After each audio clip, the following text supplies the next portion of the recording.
whatever the reasons for frustrated Palestinians turning to Hamas or Islamic Jihad, and whatever the failings of this thing we're in now that we're calling the peace process, does that group of frustrated people have the ability to scuttle the process and to at least take people away from the table where they're negotiating some sort of a perhaps less violent future for the Middle East?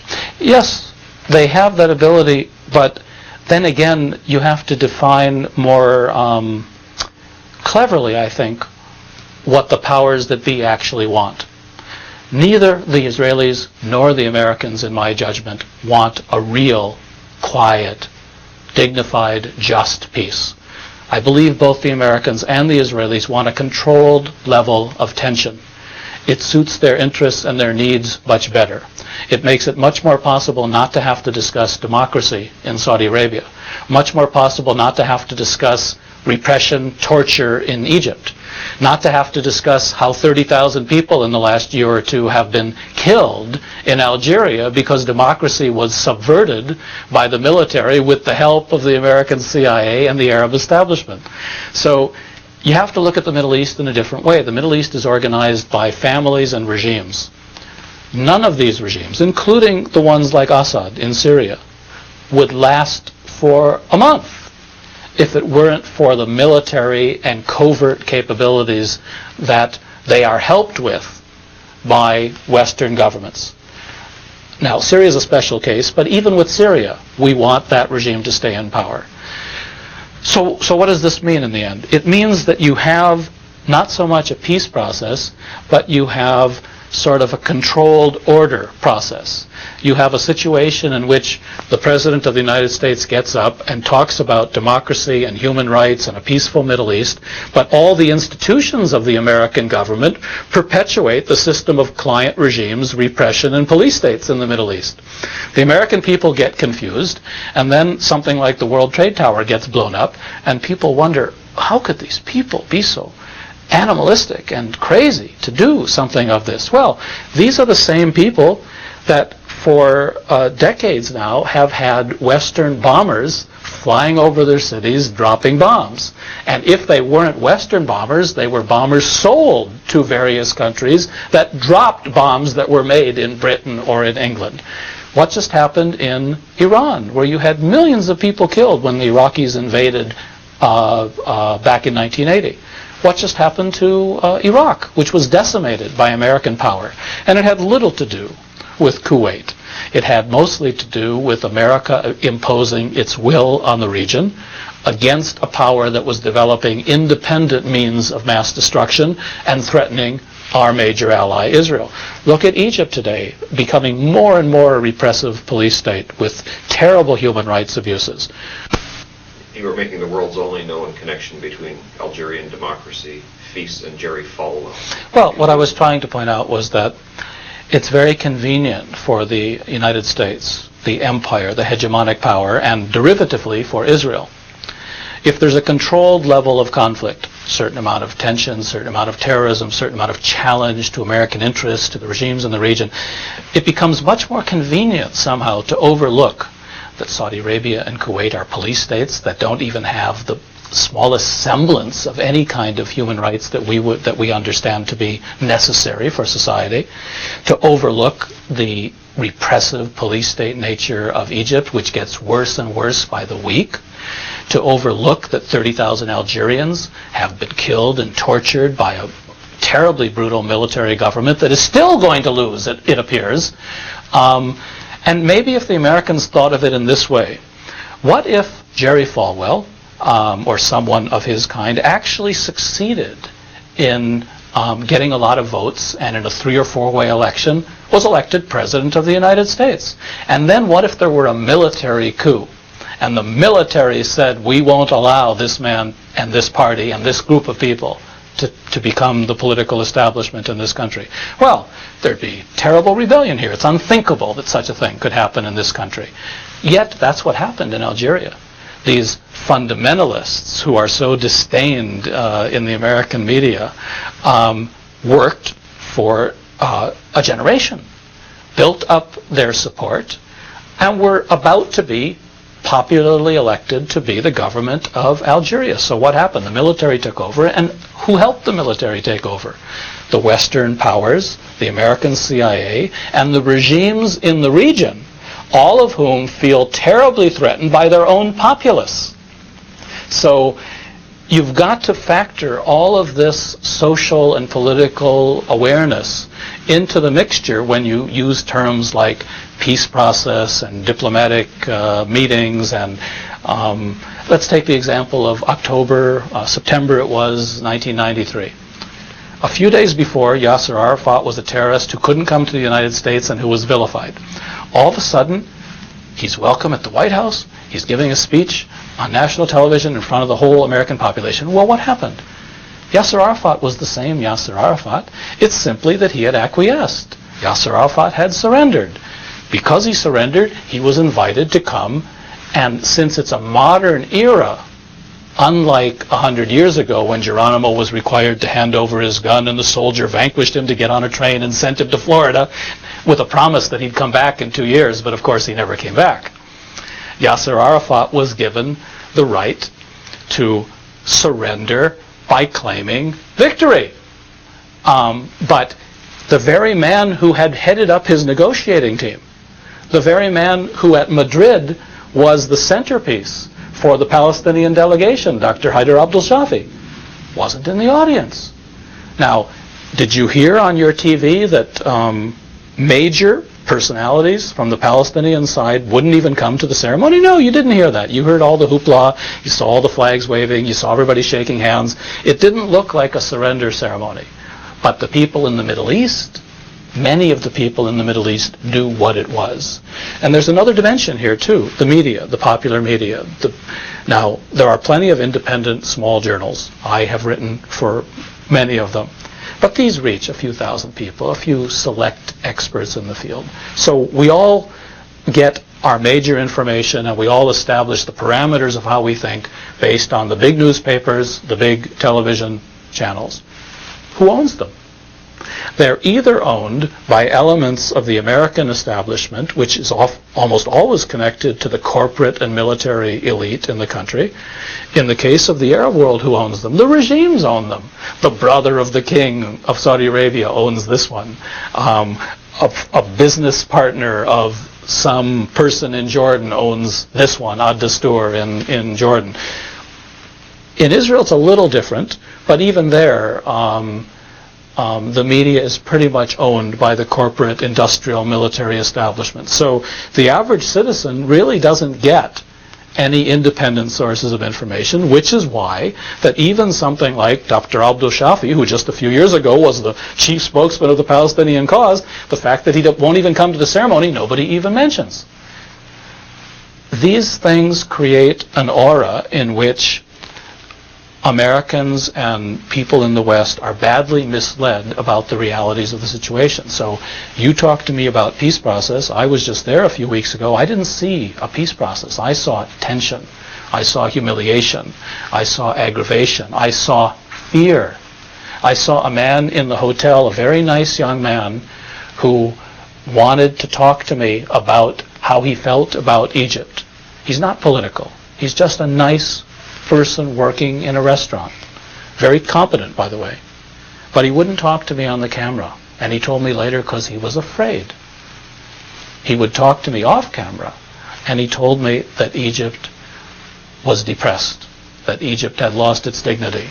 That even though he had his family here, he wanted to leave. There was no opportunity for him here. Everything was repressed here. Now, think about the Palestinians for a moment. The Palestinians are being locked behind gates and fences. Gaza is essentially a big prison. The Israelis let people out of their prisons where they had to feed them and take care of them, and they sent them to other prisons.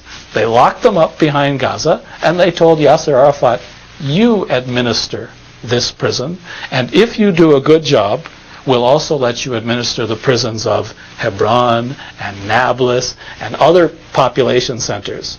But when the Palestinians talk about, well, what about statehood? What about Resolution 242? What about the Green Line? What about our independence? What about our national dignity? Nobody wants to talk to them about that. So essentially, what has Yasser Arafat become? He's become a warden of Gaza prison. And that's why when he holds executive committee meetings, like the couple that he's held since going back to Gaza, he hardly even gets a quorum. His own people won't even come and participate in the charade that is perpetuated under the term peace process. If we can't turn back history to change the demographic nature of Jerusalem, can we at least turn it back to grab an idea from the past, making Jerusalem an international city, or making Jerusalem one city that can be the capital of two different states? Look, in theory, Peter, you can do all kinds of things. What should have happened with the Israeli-Palestinian conflict, we were presented with actually a very positive option. After the '67 war, there was a green line. There was a definable Palestine and a definable Israel. The just solution that would have changed the tensions and the attitudes, and the just solution, which is still not totally impossible, but I don't want anybody to think that I think it's going to come about, was the two-state solution. It wasn't ideal, but nevertheless it would have given the Palestinians fulfillment of their aspirations, and would have given the Jews and the Israelis fulfillment of their aspirations. There are lots of reasons it didn't come about, but the primary reason is that the Israelis, and through the Israelis, the Americans, in most cases the Americans being manipulated by the Israelis on this issue, simply didn't want it to come about. Now we've reached a point where the demographics, the building, the settlements, the very nature of how Jerusalem is laid out on the ground physically has reached a point where it's not real anymore. The Israelis would have to make far more compromises and changes and leave areas and turn buildings over to Palestinians. That kind of thing isn't going to be done by agreement when that party is already on top with the backing of the United States. That kind of thing would only be done in the aftermath of a war, or if the Arabs had countervailing pressure and countervailing power, which they don't have. Now, on the other hand, I would not want to judge how the Middle East is going to look 10 years from now. I would not want to bet that a Mubarak-type government is still going to be in power in Egypt. I wouldn't want to bet on the Hashemites. I wouldn't want to bet on the Saudis. Look what we've gone through in the last 15 or 20 years in terms of turmoil in the region. On the other hand, the American war against Iraq was sort of a statement that the United States, the empire, working through international institutions when possible, but negating them if necessary, is going to maintain the status quo, going to maintain the boundaries, the regimes, and the system if at all possible. That's what the Americans said to the region, and that's why so much tension has been building up in the region. But also look at it this way, it's sort of a big scam. The Americans maintain a certain level of tension. They buy plentiful cheap oil, even though they could produce their own oil, but it would cost them more and they would depleting it. They buy plentiful cheap oil. Then what happens? The Israelis give a few $billion. The Israelis are given a few $1 billion a year to buy American arms. This money flows back to American arms industries. In return, the Arab regimes buy $15 or $20 billion in petrodollar arms. So who really gains by this? The United States gains at every turn. Plentiful oil, cheap oil, artificially inflating the standard of living of the United States, because essentially the black gold of the industrial age is ours for the taking at cheap prices. Then the petrodollars are recycled into the American arms and banking industries. And in a sense, it's a scam that goes on. And the reason it can be maintained is because we then use some of that money and some of that power and some of those arms to keep our rulers in place. These leaders are largely despised, but they rule through terror. And then the American president gets up in front of the country and at State of the Union messages and has the audacity to talk of democracy and human rights and peace in the Arab world. And when you look at it through that kind of a lens, it shouldn't be so hard to understand that a lot of people snicker. And a lot of people, raise their eyebrows. And a lot of other people say, people who don't have options, who don't have jobs, who only have history and dignity and family, a lot of other people say, we're going to fight against this, and we're going to try to impose our values, our religion, our political philosophy, and most importantly, our own indigenous leaders. That's what we want. And that's where the irony of someone like myself comes in. After so many trips to the region, one starts off as a Jewish American I was mostly a Zionist in my student days. I worked for the American Jewish Congress and worked for the World Jewish Congress as their representative for 10 years. But the irony is that if one believes in human rights, democracy, national dignity, one has to be a supporter of those who are fighting against the systems of government and the regimes that have been imposed on them in the region, which creates a somewhat incongruous situation for someone like myself. But I'm certainly not unique or alone. I know a lot of people in the region, not in Washington. I mean, we've had this discussion. Washington's the land of the body snatchers. Just about everybody who talks about the Middle East here is doing so always looking over their shoulder to who's funding their institute, who's pulling their strings, who's going to see this film, this documentary, this CD. It's the land of the body snatchers and the land of the anxious. So you'll find very few people in this city that are willing to just sit down, have a free-willing discussion in front of a camera. Much, much better if you put the cameras and the tape recorders away, gain their trust, and have, just a private discussion. But Washington is not really a place of private discussions. Everything here is imagery, hype, media, fighting for time on TV.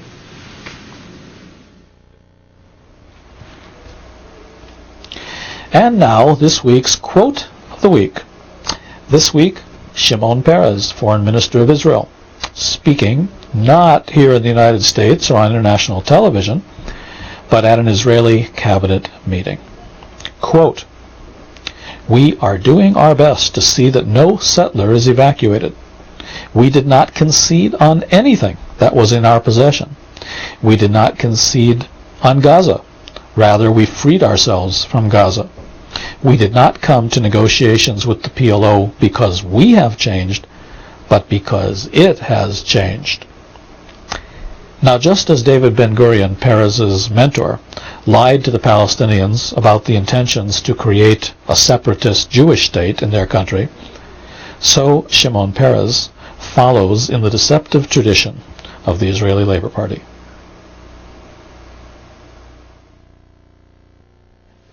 Well, we've heard a lot of these arguments before. We've heard arguments about ulterior motives for the outside world's interest in the Middle East.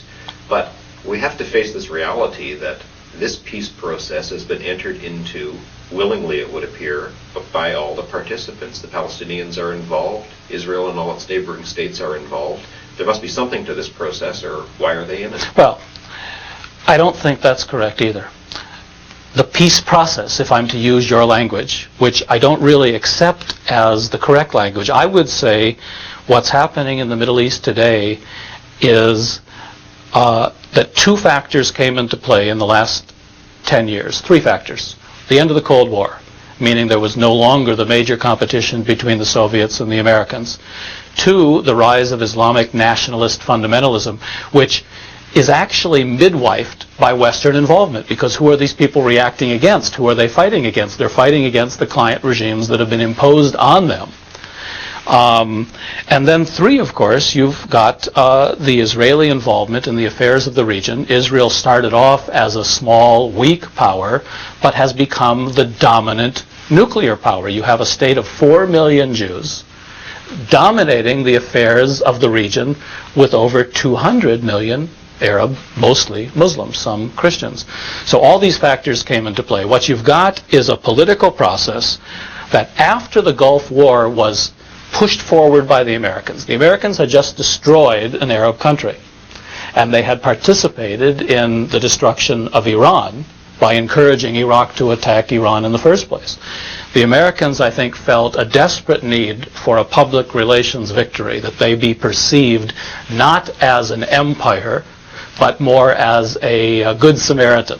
Now, imagery is very important in the Middle East, even more important than in the Western world. And that imagery of going to Madrid, creating a peace process, was very important, I think, to the Bush administration. Now, the Israelis had been in favor of this kind of thing all along. Shamir gave the impression that he was kicked and dragged and screaming and hollering. Shamir wanted, as all Israelis have wanted, to sit at a table with the Arab states and be accepted. It was a form of legitimacy even before there were any signed agreements. The Palestinians had been defeated. I mean, let's call it straight. There is no PLO anymore. The PLO was destroyed. It was destroyed by the Israelis, the Americans, and by Arab regimes that were afraid of it. And in the aftermath of the Gulf War, it was a good time to stop the funding, stop the pretense. Yasser Arafat hardly existed at that moment. He was literally bankrupt. He was a figurehead that had nowhere to go. His choices were either simply abdication and acknowledging his total defeat, or he did what many Arab leaders have done over the years. He allowed himself to become another client regime. He was bought by his enemies, who said to him essentially the following: you're not going to get a state, you're not going to get what you've been fighting for, your people are vanquished, but if you, Yasser Arafat, will go and take charge, because we don't want to take charge. There's this place, Gaza. 1 million Palestinians living in poverty, turning into Hamas terrorists. We've had our fill of it. I've heard the Israelis since the 70s talk about the Gaza First option. And the impression is given that the Israeli Labor Party turned over some big new leaf and all of a sudden decided to recognize the legitimate rights of the Palestinian people. That's all nonsense.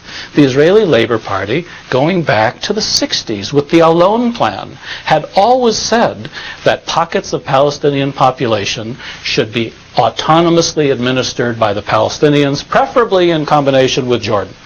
They insisted on what they called security rights, the right to settle.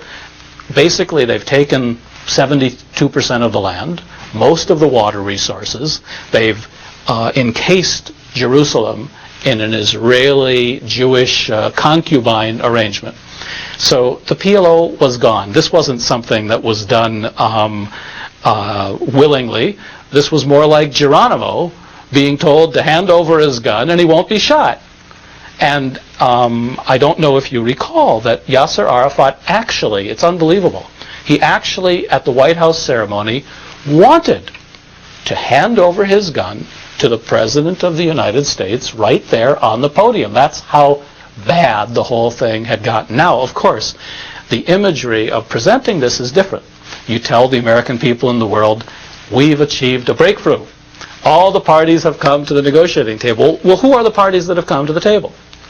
The government of Egypt, which is essentially a military government. You redress generals in civilian uniforms, you give them American money and CIA protection, and an unpopular regime continues to rule Egypt.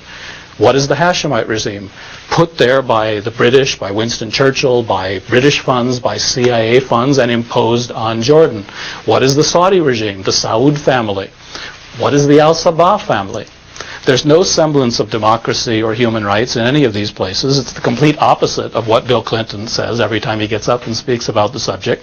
But the average American hasn't been to these places. The average American has a hard enough time remembering American history and the Civil War and the war against Britain. If you try to explain to the average American that the Palestinian PLO, when it was in existence, that the Hamas of today, that the nationalist revolutionaries in the Arab world see themselves like Paul Revere, see themselves like they are fighting against when the Americans fought against the British, that they don't want taxation without representation. They don't want to be ruled by foreigners. They don't want to have to pay homage to a foreign king.